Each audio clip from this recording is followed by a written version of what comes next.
Manchester United, guys, I told you last night, Man United maintain contacts with the agents of Carlos Baleba, and I want to confirm that. Manchester United are speaking again and again, even today, with the agents of Carlos Baleba, about the contract, about the salary, so Man United on player side want to advance, and then see what happens with Brighton. At the moment, with Brighton, it's still not something advanced or concrete or easy. They know that Brighton wall remains very high, but the contacts are still ongoing. The player is not closing doors to Manchester United, and so Man United, from what I feel, they want to try. They want to try and say, okay, we believe Baleba is the perfect player. We are very happy with our market because Man United signed Beumo, Cunha, Šeško, players they wanted. Now they say, if we can get the perfect midfielder, good, otherwise we will move on. But Man United want to try. And this is why, even today, on a Saturday, they continue to speak with the agents of Baleba, and the contract is a topic that for Manchester United would not be a problem. So let's see what's going to happen there. But for sure, it's an interesting situation to follow. Meanwhile, we have to respect Brighton and say that Brighton don't want to sell the player and will make Man United life in this deal very, very difficult. Manchester United introduced their new signings at Old Trafford. It's official: Benjamin Šeško, also Beumo, Cunha and Rokas, and Leon all together at the stadium at Old Trafford to say hi to Manchester United fans and to play Cunha and Beumo while Šeško wasn't ready to play yet. But the news coming out of Old Trafford is that Rasmus Højlund didn't play one single minute. And this is the message of the club. For Manchester United, Rasmus Højlund is a player available on the market. For Manchester United, Rasmus Højlund can leave immediately. For Manchester United, Højlund is available on loan. It's an initial loan and it's not a free loan. So let me explain. For Manchester United, the Højlund deal can happen. Loan, by option, not mandatory. Over 40 million euros, around 45. Loan fee around 6-7 million euros. Salary covered. These are the conditions of the Rasmus Højlund deal for Manchester United. AC Milan have big interest in this deal. AC Milan already spoke to intermediaries to start the conversations. What's the point? Why the deal is not advanced at the final stages yet? Because Højlund, as of today, even after the game, still maintains the same position. He wants to stay at Man United, fight for his place and compete. We will see, guys, because obviously Man United will have to convince Højlund to go, and not playing him one single minute was probably a strong message to the player. But at the moment, still no green light to the move from Rasmus Højlund. So we will have to follow and see what happens with this situation, because Milan are there, but still the player side is needed. Today was a tough match. It was important for us to take out the feeling of playing Old Trafford out of the system. It was really good. I think we had some difficulty, especially in the beginning of the first half and the beginning of the second half. They have a lot of mobility, and we struggled to find the right moment to press. But then we controlled the game. I think we had a lack of fluidity in the game. We can do better. But I think it was a perfect game of preparation to show us that we need to improve in the different areas, that we are going to struggle in some moments. But sometimes we have players that can make a play and to elevate the stadium.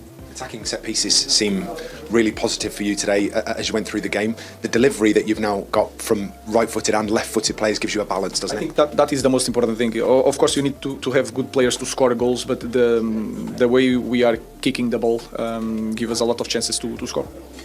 Loads of positive performances again, but Mason Mount in particular sort of shone today, didn't he? His work rate is unbelievable. It's unbelievable the way he works. I'm moving all the time from position. He knows all positions, but also the other guys. Was a good test to prepare the first game.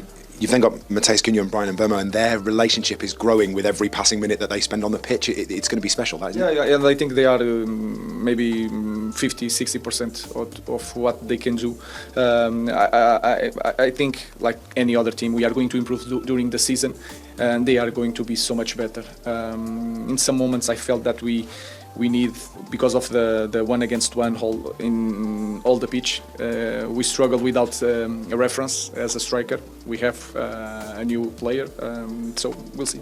7 days now for you to try and figure out who's going to start against Arsenal. Have you got a bit of a headache coming up? Yeah, that is a good thing.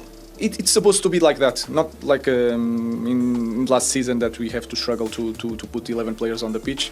This is the normal thing. So I need to think, and they need to fight during the week, so they can change my mind. I have one idea, but they will change my mind during the week. What does training look like for the next 7 days now? It's going to be tough because we try to arrange a full week of training, so we will have 2 really strong sessions with time to work, and then we are going to break a little bit, and then 2 days to really think about the strategy for the game, and we'll be ready. Ruben, congratulations. Thank you. As you can see, Sue Smith has now joined me in the studio. Sue, great to see you, great to have the new season back, great to have you back. We're going to start with this man here, Šeško, signing for Manchester United. They've been after a big striker all summer.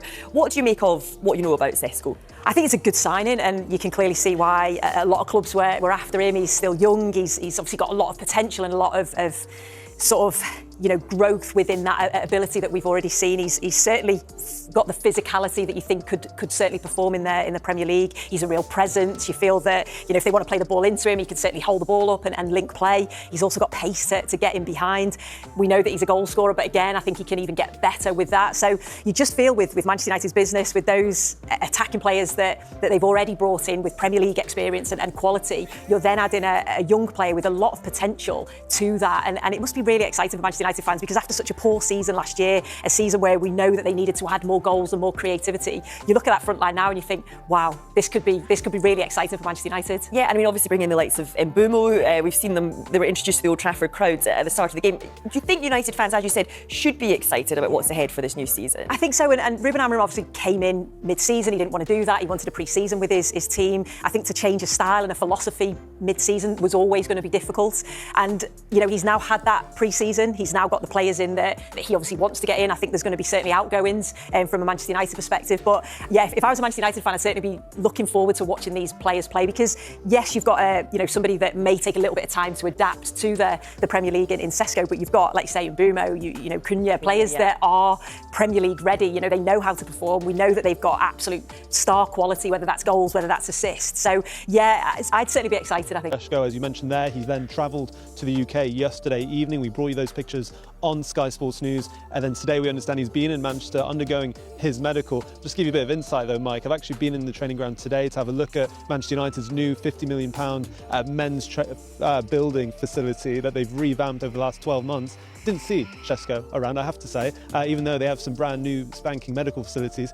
Can tell he wasn't there, so maybe I did miss him, but we understand Benjamin Sesko is undergoing his medical today, and I think if you're a United, you're really hoping this deal can happen in the next 24 hours. He'll be hoping to get a signature on those papers to finalise the move, and I think if you're United, you're hoping that they get into a position they can unveil him potentially tomorrow when they take on Fiorentina at Old Trafford in their last pre-season game ahead of the opener against Arsenal next weekend.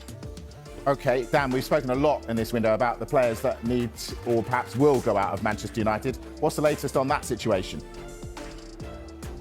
Yeah, look, with one striker looking like they're coming in, Mike, there's probably a lot of questions over